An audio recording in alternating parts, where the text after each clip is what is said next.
All right, the Hullin Daf Zayin Amud Aleph. So we'll be discussing here the promise that Eliyahu gives to Elisha when he goes up to heaven, which is a promise of a double portion or double spirit, where Elisha asks from Eliyahu to get double what he has, and he ends up receiving it. It's not clear what exactly that promise is or how it's manifested, and we'll see that becomes a machloket that's brought in the Gemara in Xulin and Daf Zayin, and then we'll see the different midrashim, particularly the Yalkut Shimon, which is a relatively late midrash, actually records kind of two variant traditions about a very fascinating aspect of Elisha's life, and how it ties back to that. A particular discussion is what we'll see as we continue. So, one thing that's kind of worth learning just for context is that unlike Eliyahu, who goes up to heaven alive, we are told that Elisha, his student, does die and is buried.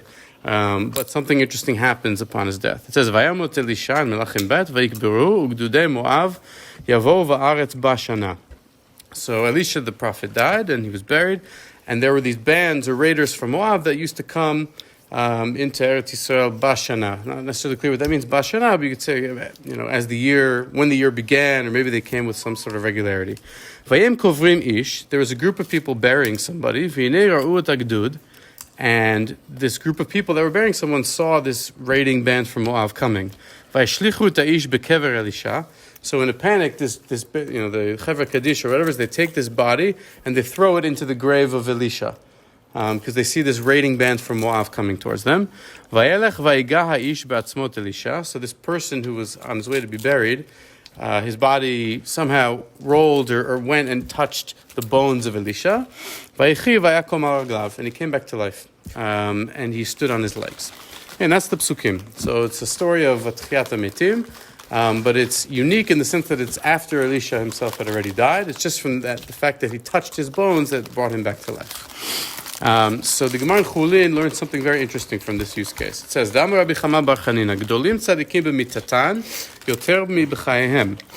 Tzadikim are greater in death than in life. How do I know this? Shneimar v'yim kovrim ish v'nei ra'u tagdul v'yishtichu de'ish b'kever Elisha v'yelech v'yiga ish b'atzmot Elisha v'yechi v'yakom v'glav. This story that we just learned. Amar le Rav Papa le Abaye. Rav Papa asked Abaye the following question: V'dilma lekiyume be bircheta de Eliyahu.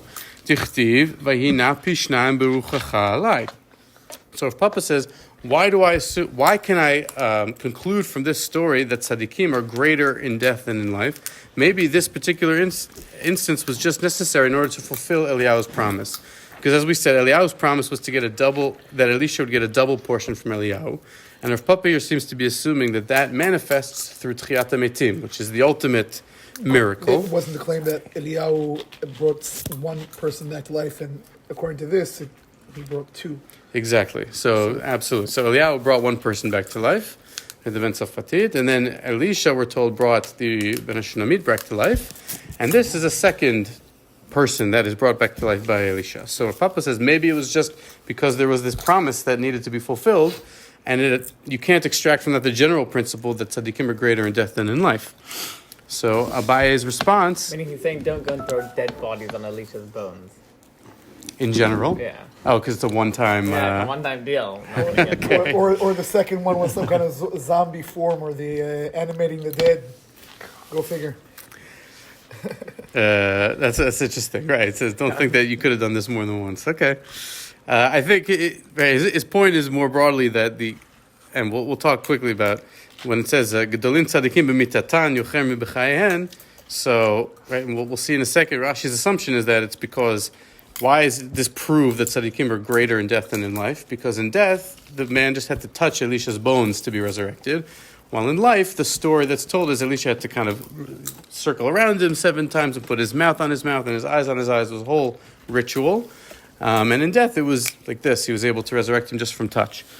So that is the conclusion. But Rav Papa's questioning that and saying, I can't learn anything from this case. Amar le, Abaye said back to him, Ihachi hainu detanya al raglav amad uleveito lo halach. So Abaye says, but we are taught that the pasuk says specifically, Vayakom al raglav, the man came back to life and stood on his legs. The fact that it specifies Vayakom al raglav implies that uleveito lo halach, that this man just came back to life and did not go anywhere. He died again? He died again. He didn't go home. We'll touch on why that would be in a second. Ela b'ma akayem. So in that case, how do I fulfill the bracha of Eliyahu? Like, when is the second resurrection if this does not prove it or fulfill it? Kedam Rabbi Yochanan says, Shiripei tzarat na'aman, shishkula kemet, shne'emar al na'tihi kamet. When Miriam gets tzarat, Aaron says to Moshe, pray for her, may her not be as someone who's dead. From there we learn that someone with tzarat is considered like someone who's dead, and Elisha, who healed Naaman from tzarat, therefore brought Naaman back to life. So that is the second resurrection. I don't need to rely on this case to prove the bracha of Eliyahu being something that came to pass. So that's the Gemara on Hullin. The question that was just asked, remind me, Shimon, what you just asked? If he died twice, he died again. Right. So if he got it right, according to Abaye, he got up and then he died again quickly. So what was the point, right? So we'll see actually a different version of this Gemara shortly, which will address that. Let's just look at Rashi quickly in his commentary on Hullin here. So Rashi says, "Kovrim ish, rasha haya velo nitan likaver etz tzadikim." So Rashi's claim is, why even bother resurrecting him if he's not going to go home? And Rashi says it's because this man was a rasha, the man who was buried, because we don't know his identity, and you're not allowed to bury somebody who is a rasha with tzadikim. And so the idea was that this man touched Elisha's bones and he came to life so that he could move and just far enough away that he would be separate, and then he died again, which is essentially what Rashi's arguing. That's weird though. Why would Elisha resurrect the Rasha? That doesn't... Okay, good. Why would Elisha resurrect the Rasha? The reason is because lo nitan likaver etz tzadikim. You know what? Let's actually go to the Gemara in Sanhedrin, and it'll make that very explicit. There's a Mishnah in the Mechsechet Sanhedrin on Mem Zayin Amaf. It says, "V'lo hayu kovrin oto." The context is the bmitat beitin, people who died through capital punishment from beitin. V'lo hayu kovrin oto b'kivrot avotav. So a person who was stoned to death or burned, he was not buried in his ancestors' burial plot. Ela shtei batei kivrot hayu metukanin leveitin. Achat leneharagim v'nechnakim, v'achat leniskalim v'nisrafin.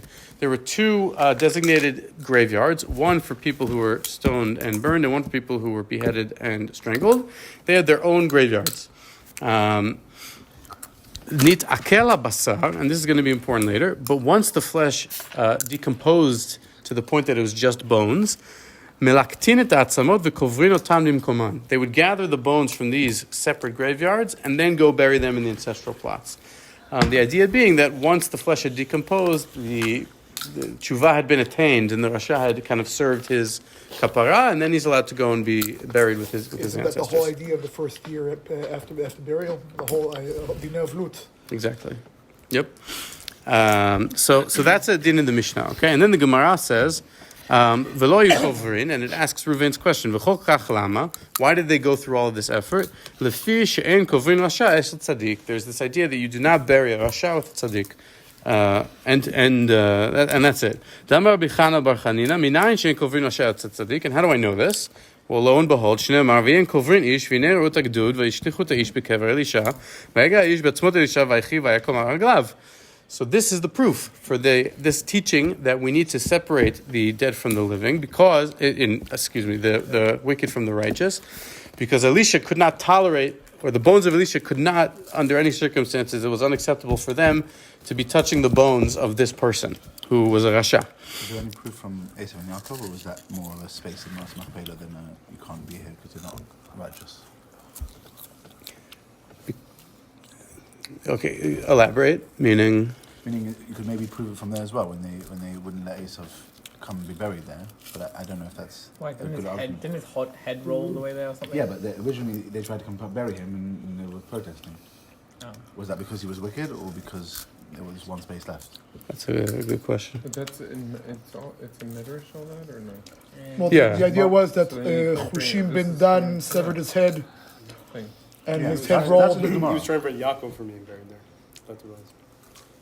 According to the measures, he was trying to prevent Yaakov from being buried there, and then Hushim ben Dan, who was deaf, he just sees him talking and cuts his head off.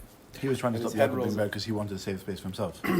I don't know if the measure says why. I think he just didn't want it. Yeah, Oh, and then he kills him and his head rolls in. yeah, something like that. It's a medrash. It's not. But yeah, if his head rolls in, maybe even that would raise this question. It's interesting because I remember when we were in Maz Machpelah, It doesn't say they have about it. the head. It doesn't say anything about the head. I don't know where that comes from.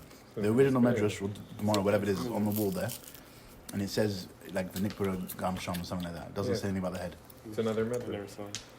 Well, It says that they killed him and he's also buried there. Okay. So it's worth we can revisit that midrash and see if there's any reference to this concept as part of it. I'm not familiar, but it's a good ha'ara. Okay, so we see here that first of all, it's worth noting the reason given in Sanhedrin is slightly different than the one in Hullin. Right here, it's what Rashi had said in Hullin is really the reason given explicitly in the Gemara in Sanhedrin, that this person was wicked. We don't bury the wicked with the righteous, so this man had to be brought to life, walked X number of feet, and then dropped dead again. Versus in Hullin, that the reason why this happened was to teach you that the righteous are able to, the fact that Elisha resurrected just from touch versus when he was alive, you had to do a whole ceremony, teaches you that the righteous are greater dead than alive. Okay, and then the continuation of the Gemara here in Sanhedrin is the same as what we saw earlier. What about the bracha of Eliyahu?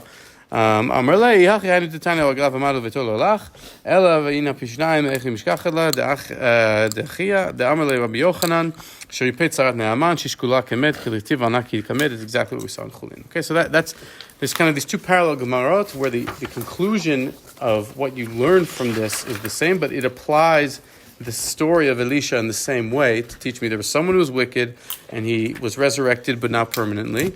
And I can derive the promise of Eliyahu from a different case, namely that of Naaman being healed from tzarat.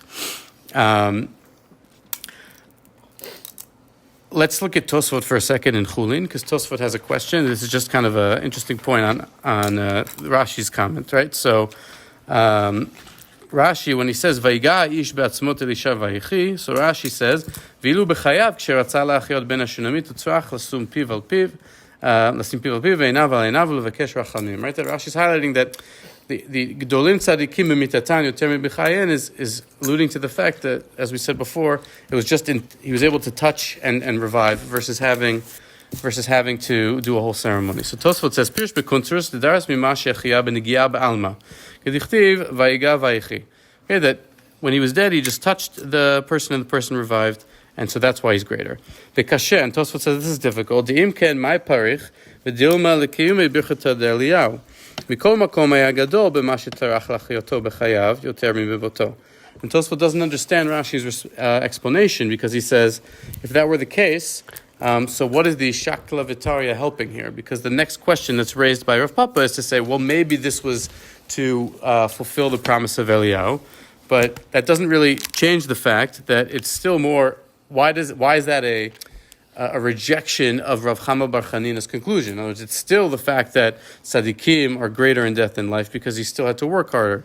So therefore, Tosfot concludes that really the reason why Gdolim Tzadikim Titanu Ter Michayehen is born out from this story is for a different reason. And he says as follows, V'nira denafkele mima shebechayat tzadikim nugi'im bahem kama reshaim v'yoshvim etzlam v'sham lo haya lo reshut litakev etzlo.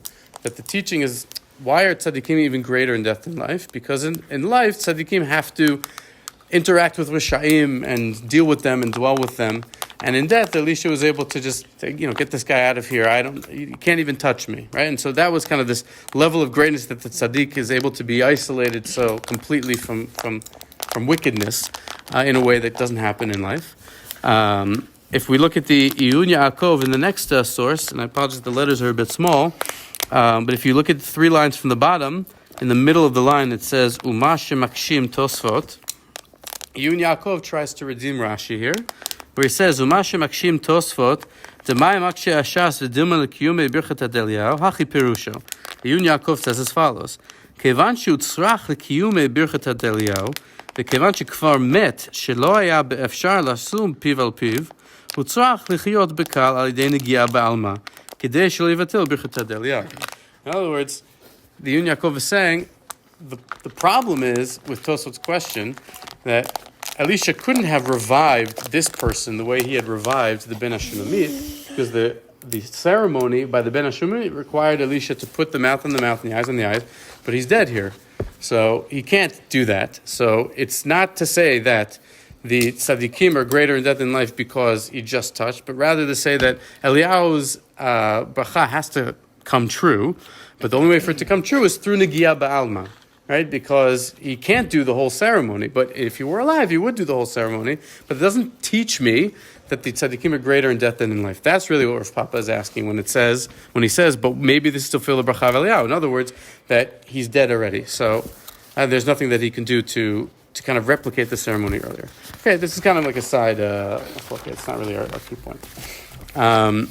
Okay, if we look now at the Alkut Shimoni on Tehillim Perek Chavvav, it gives a list of people that, and among them are this example of Elisha, which talks about how tzadikim and rishaim have to be separate from each other.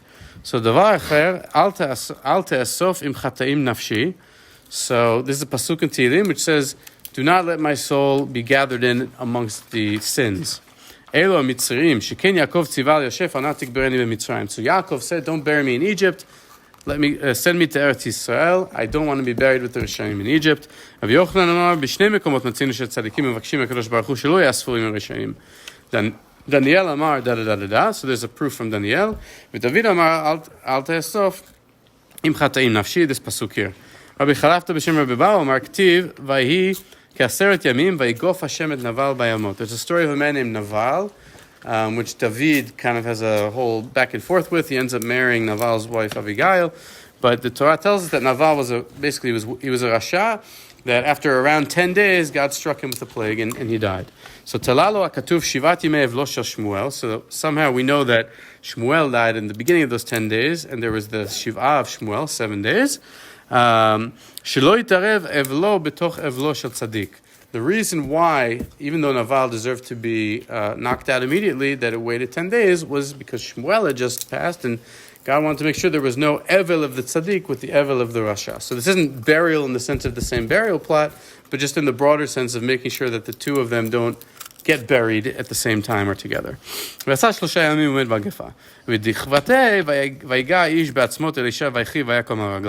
use case. The same drasha that we found in Hullin Sanhedrin. And here the Yalkut Shimon is explicit, right? The man lived just for a moment.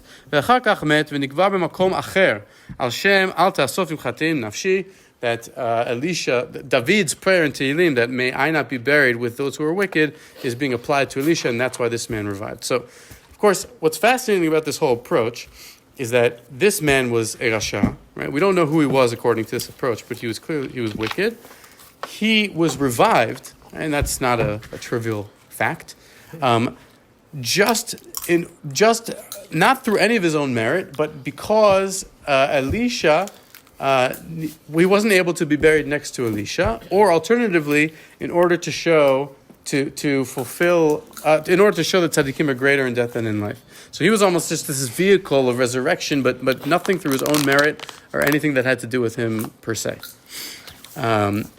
We'll see now a completely different approach.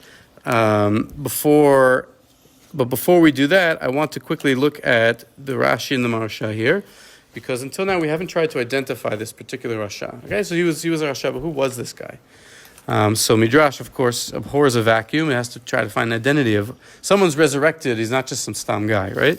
So Rashi says, "Oto nikbar navi sheker hayahu hanavi asher yeshiv et ido le'echov lishtot bebeit el v'ne'ena shido al yado ve'mito ha'ari ukshemet le'achar yamim kivru etzel Elisha v'lo uchshar etzel hamakom shikaver etzlo v'chiyahu." So there's a story told in Melachim Aleph. It's kind of a strange and obscure story. I didn't bring it here because it's long, but there's a story of a Navi who comes and prophesies against Yeravam ben Nevat. And then another Navi, a Navi Sheker, comes and says, "Hey, come eat with me." And the first Navi says, "God told me I'm not allowed to eat with you, I have to go back home." And the second Navi Sheker says, "No, God spoke to me and said, no, that doesn't count, you can come eat with me." So the first Navi believed the Navi Sheker, went and ate with him. And then the Navi Sheker got a real nevuah and said to the first Navi, Amet, "Because you came and listened to me and didn't listen to your original nevuah, God is going to kill you." And then a lion comes and mauls the original true Navi.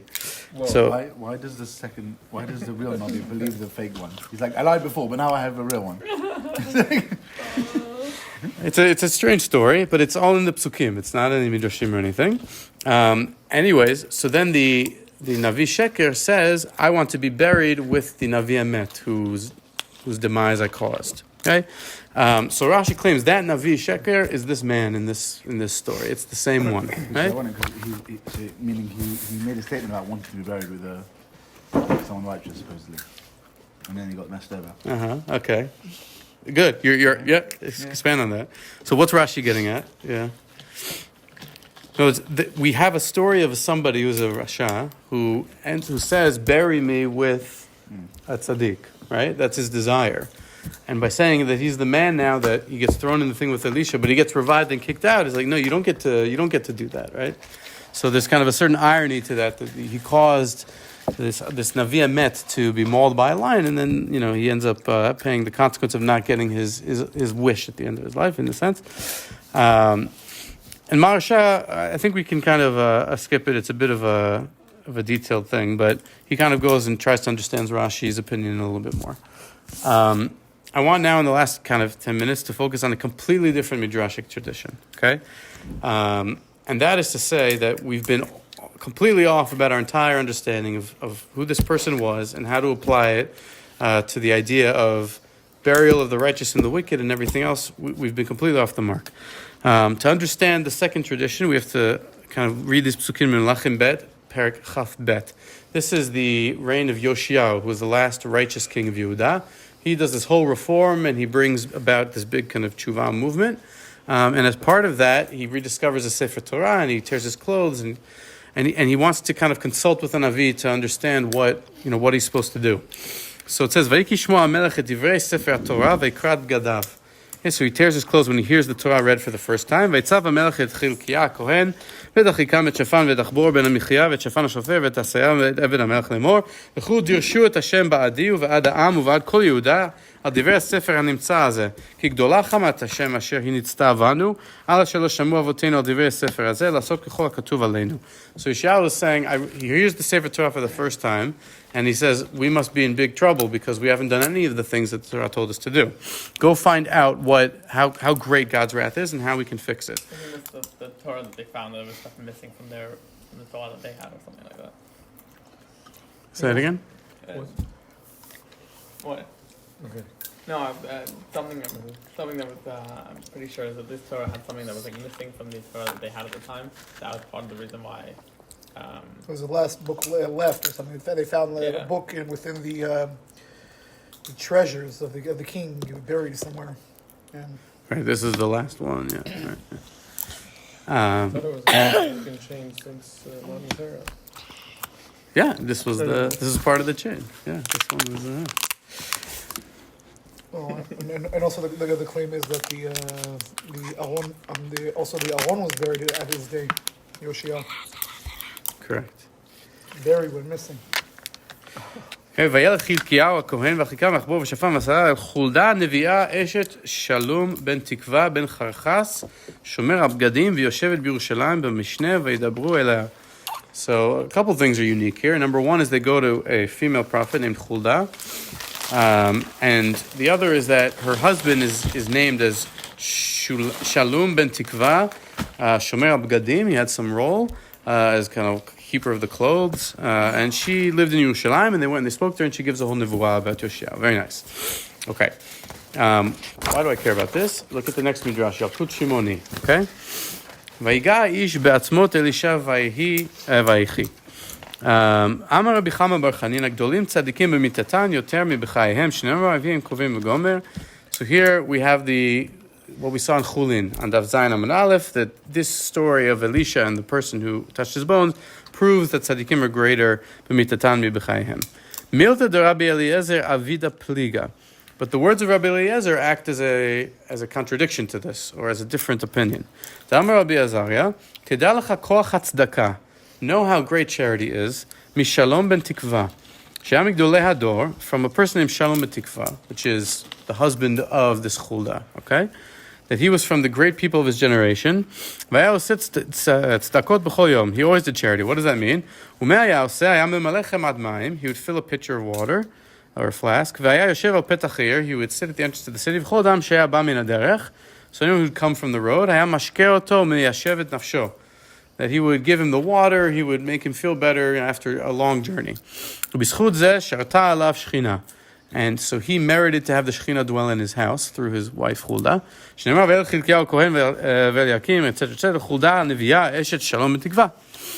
Okay, so it says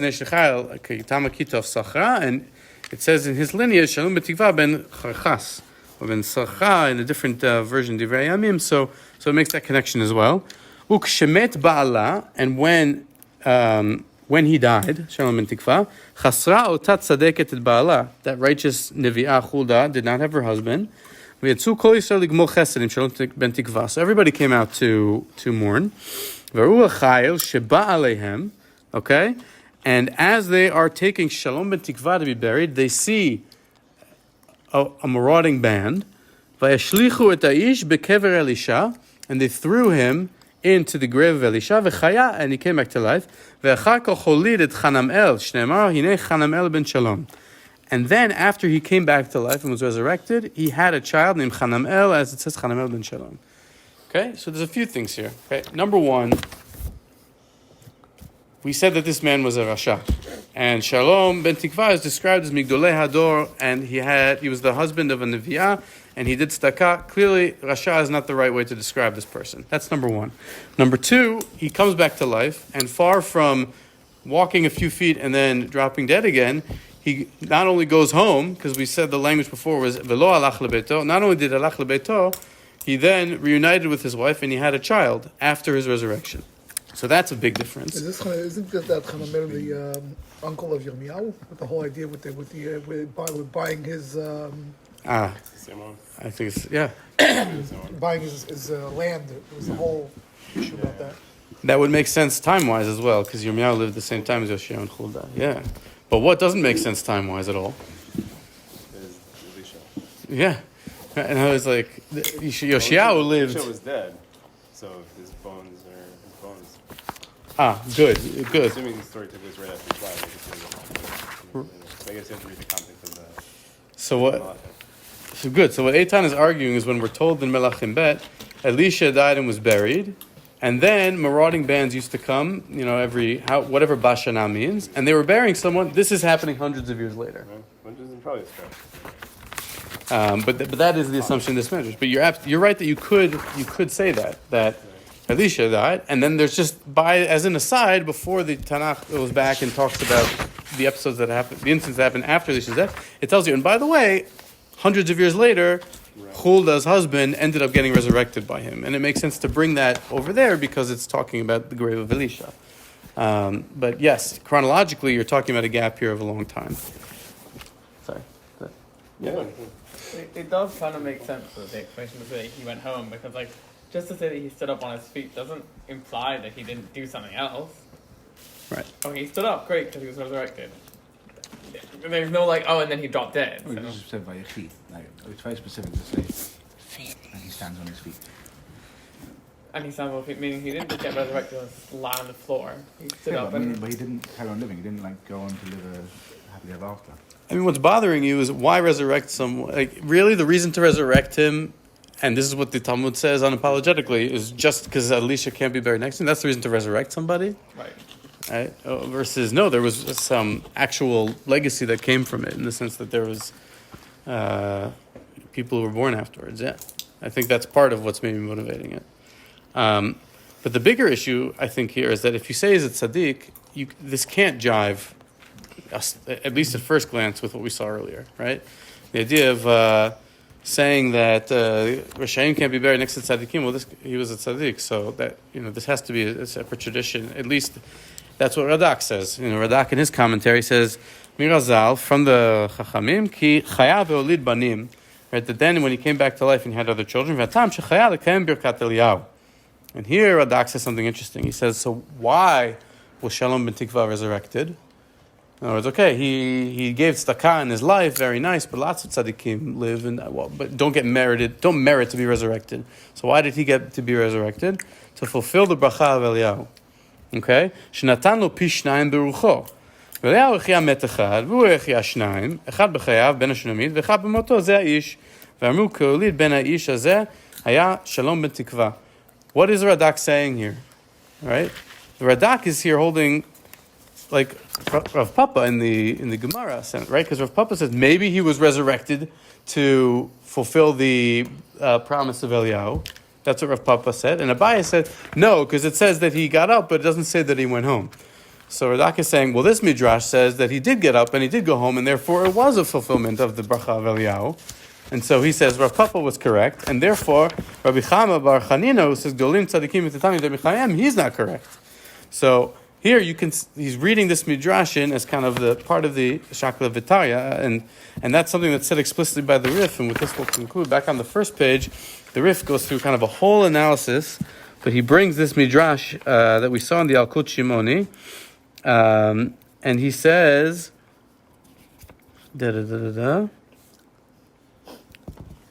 if you see the wide lines, you go down to the sixth wide line. 1, 2, 3, 4, 5, 6. And you go, it says, Ulefi, Vinei Necha Harot, fifth wide line. Vinei Necha Harot, it's towards the right side. והנה עיניך הרעות, כי לדעת מדרש זה אנו דורשים, ויגע איש בעצמות אלישע ויחי, שהוא תחייה גמורה. Okay, so according to this midrash, the one that we quoted in Yakut Shimoni, when he touched the bones of Elisha, he came back, it was a complete resurrection. Right? ואין לנו ללמוד משם שגדולים צדיקים במיתתם, מדכתיב ויגע איש ויחי. Right? And you can learn that tzadikim are greater in death than in life. וכיוון שהיה צדיק, Shalom ben Tikva, because if we identify this person not as a Rasha and not as that Navi Sheker, but as Shalom ben Tikva, the husband of Hulda, then he was a tzaddik. Ulefish nitztareh zchuto shel Shalom bekoach hatzdaka im zchut Elisha b'chaya b'negiya. Okay, and now the Rif's chidush is to say that why then was he resurrected just from touch versus when the Ben HaShunamit had to be resurrected mouth to mouth, eye to eye? Because he was a tzaddik, his own zchut, joined with the zchut of Elisha. When Elisha went to resurrect the Ben HaShunamit, he was a kid, he didn't have zchut of his own, so Elisha had to kind of come full on with his own energy, with his own, whatever happened with his mouth and his eyes. But Shalom ben Tikva didn't need that, because he had his own zchut that merited him being resurrected, combined with that of Elisha, was able to resurrect him through touch only. And that is what I'm learning from here, to fulfill the bracha of Eliyahu, and not to teach me Gdולים, Tzadikim, Bimitttem, Maxayhem, because the fact that he was resurrected through Negiah Ba'alma has nothing to do with that conclusion, but rather from what we just said. And that's what the Rif says here. מצינו בחייו שהוא צריך לשום פיו על פיו, וכאן בנגיעה, אם כן, גדולים חיים במיתתם, יותר מחייהם, דילמה לקיומי ברכת אליהו. חומן דאמר, וכך שכחו בקבר אלישע, חיה בנגיעה מכוח הצדקה, שעשה מצורפת לברכה אליהו, שבירך לאלישע. אבל בבן השונמית לא תצטרף בכוח אחר אל הילד. No other power joined, ההיא, והוא צריך לשום פיו על פיו. Okay? And then the Rif inserts that logic into Rav Papa, which is what we tried to say that Radak was doing. That whole logic that we just said is Rav Papa's objection. Rav Papa says, maybe this resurrection was to fulfill the mitzvah of Eliyahu. So the Rif says that's because Rav Papa assumes that this person was Shalom ben Tikva, the tzaddik, and he was coming to fulfill the bracha of Eliyahu.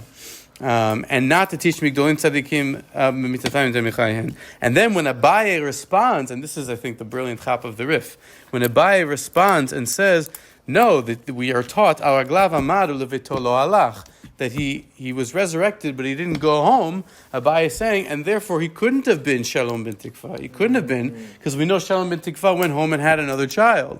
So Abaye says, therefore it couldn't have been that he was this righteous person. It must have been that he was someone else, namely a Rasha.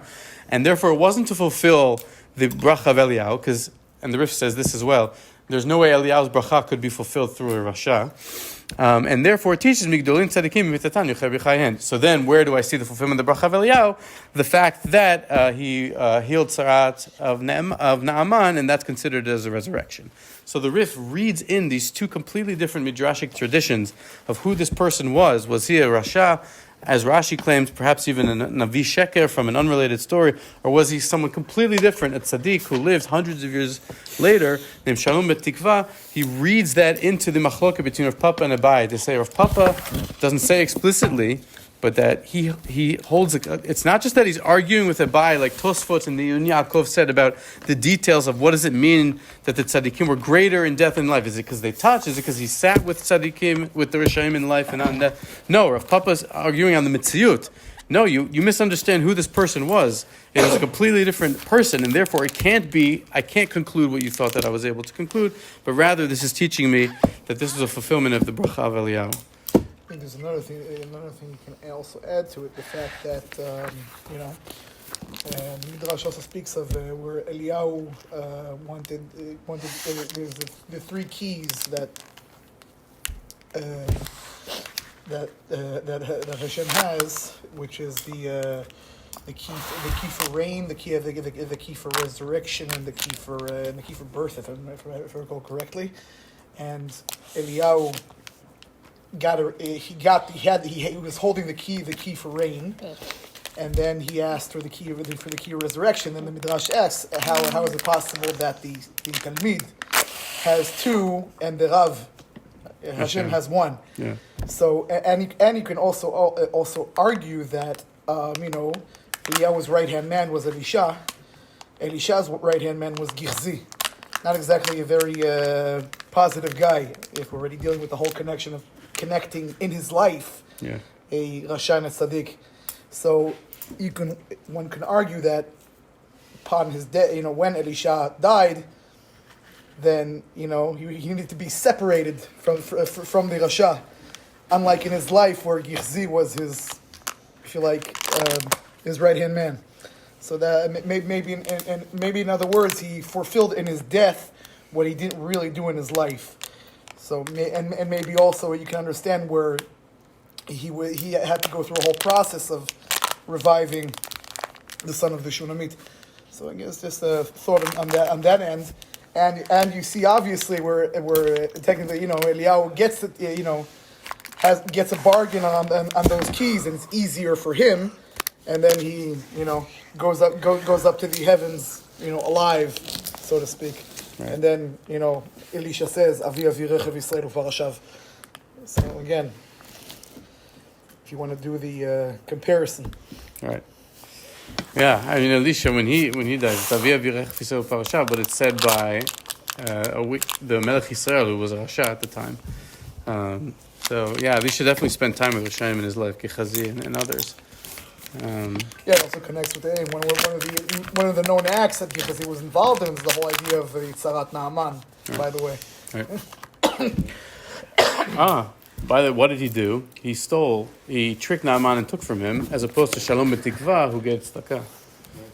So maybe there's a tzaddik versus Rasha in that sense as well. Didn't think of that. All right, Shkoyach, thank you very much.